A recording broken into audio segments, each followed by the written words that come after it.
পাঠ্য বই ছাত্রছাত্রীদের হাতে পৌঁছায় নাই, কবে পৌঁছাবে এটা আমগের উপদেষ্টা জানে না। শোনেন কি কয়।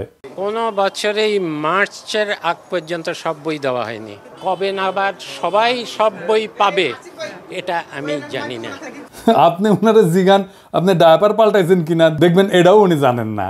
আবার আমার দেশে একটা প্রতিবেদন দেখলাম, সেখানে দাবি করা হয়েছে যুবলীগ নেতার ষড়যন্ত্রে পাঠ্য বই পাওয়া বিলম্বিত হইতেছে। নির্ধারিত সময়ের মধ্যে শিক্ষার্থীদের হাতে যেন এনসিটিবি বই তুলে দিতে না পারে সে লক্ষ্যে কলকাঠি নাড়তে শুরু থেকে সক্রিয় হয়ে ওঠে একটি চক্র, যারা অযথা সময় ক্ষেপণ করে লক্ষ্য হাসিল করতে চায়। তাদের মূল লক্ষ্য ছিল অন্তর্বর্তী সরকারকে বিব্রত করা। বিভিন্ন গোয়েন্দা সংস্থা ও এনসিটিবির কর্মকর্তাদের সঙ্গে কথা বলে এর সত্যতা মিলেছে। মুদ্রণ শিল্প সমিতির সাবেক সভাপতি এবং যুবলীগ নেতা জহুরুল ইসলাম পাঠ্যপুস্তক নিয়ে সরকারকে বিব্রত করতে প্রথম থেকেই সক্রিয় হয়ে ওঠেন। এরই অংশ হিসেবে সরকারের বিনামূল্যের পাঠ্য বই মুদ্রণের জন্য 25 মার্চ পর্যন্ত সময় চেয়ে শিক্ষা উপদেষ্টা বরাবর চিঠি পাঠিয়েছিলেন মুদ্রণ শিল্প সমিতির সিনিয়র ভাইস চেয়ারম্যান জুনাইদুল্লাহ আল মাহফুজ। এ নিয়ে ব্যাপক আলোচনার পর তড়িঘড়ি করে সংবাদ সম্মেলন ডেকে ক্ষমা চান মাহফুজ এবং সমিতির প্যাডে চিঠিটি যাওয়ায় নিজের দায় স্বীকার করে ক্ষমা চেয়েছেন সমিতির সভাপতি রাব্বানী জাব্বারও। রাব্বানী সাবেক ডাক ও টেলিযোগাযোগ মন্ত্রী মোস্তফা জাব্বারের আপন ভাই।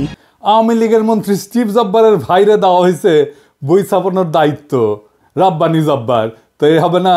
যাই হোক, আজকে আমি এই শিক্ষাক্ষেত্রে বিশেষ করে প্রাথমিক আর মাধ্যমিক শিক্ষার ক্ষেত্রে সিলেবাস, পাঠ্য বই, পরীক্ষা পদ্ধতি এই সমস্ত নিয়ে শিক্ষা ব্যবস্থার সংস্কার নিয়ে কথা বলবো।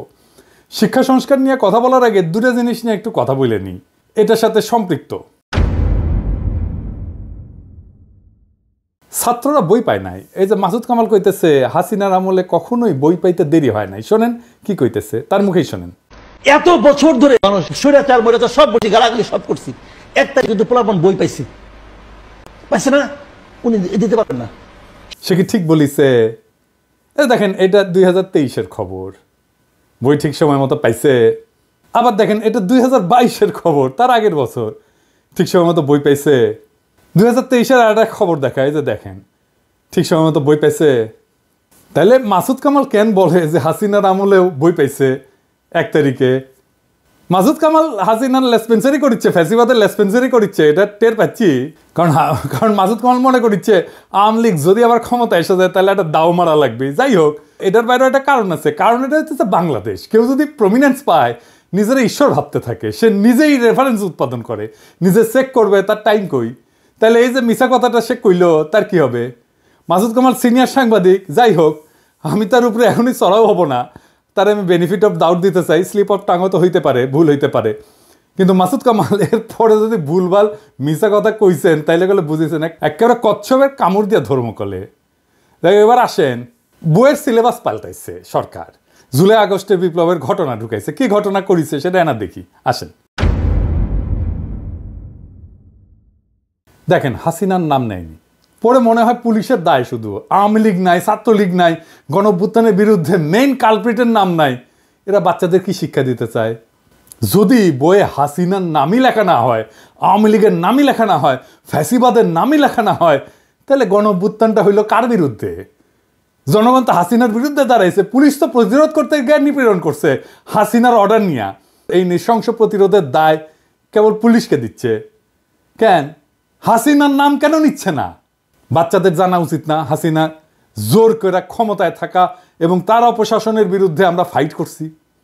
আমাদেরকে এখনো কারা হাসিনার রাজ্যে রাখতে চাচ্ছে, যে রাজ্যে হাসিনাকে কালপ্রিট বলা যাবে না?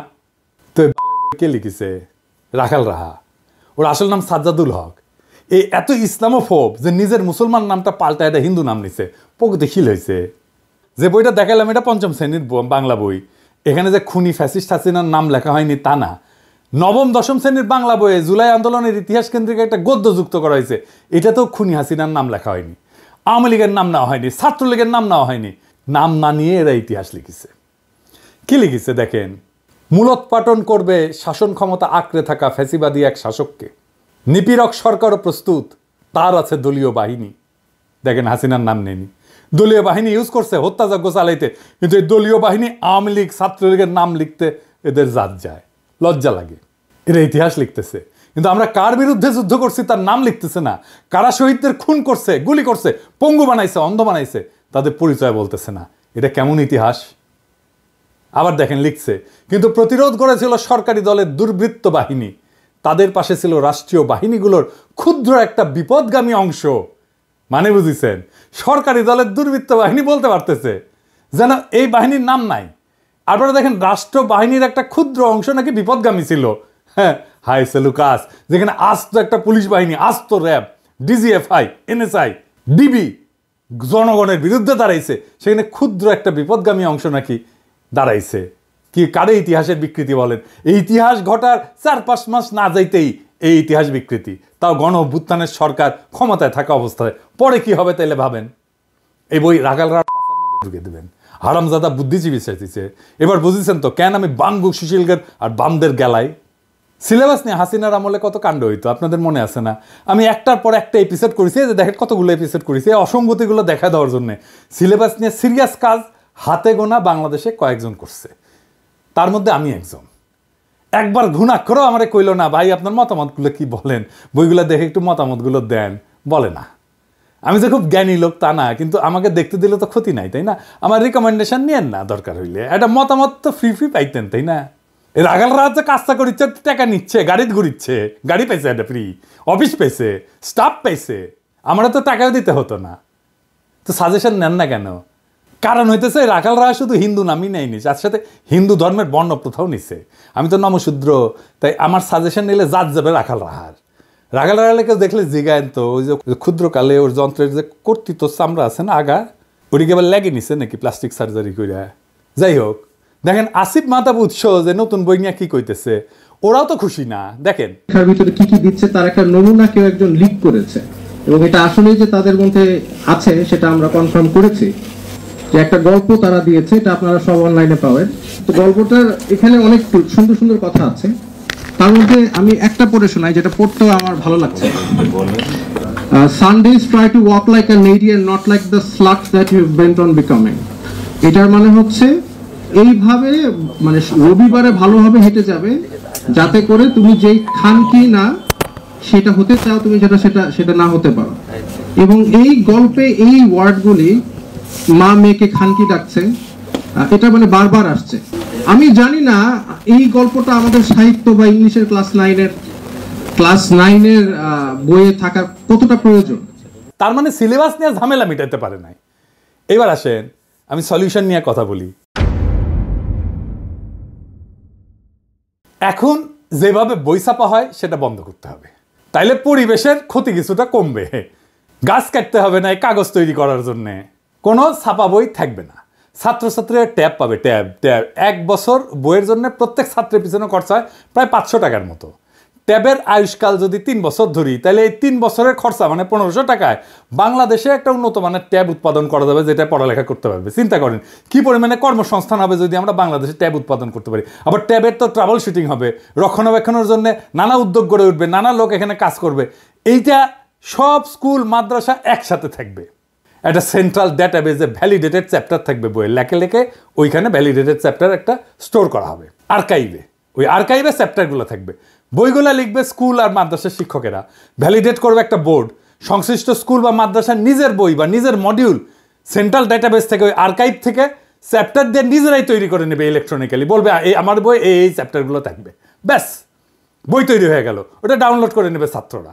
এর সুবিধা হচ্ছে স্থানীয় ভিত্তিতে নিজস্ব সিলেবাস তৈরি হবে। ধরেন আমি একটা এক্সাম্পল দিই, ময়মনসিংহ, রাজশাহী, চাঁপাইনবাবগঞ্জ, পাবনা, বগুড়া, কুড়িগ্রাম, গাইবান্ধা এই সমস্ত অঞ্চলে একটা বিশেষ রোগ হয়, জানেন, খুব খতরনাক রোগ হয়।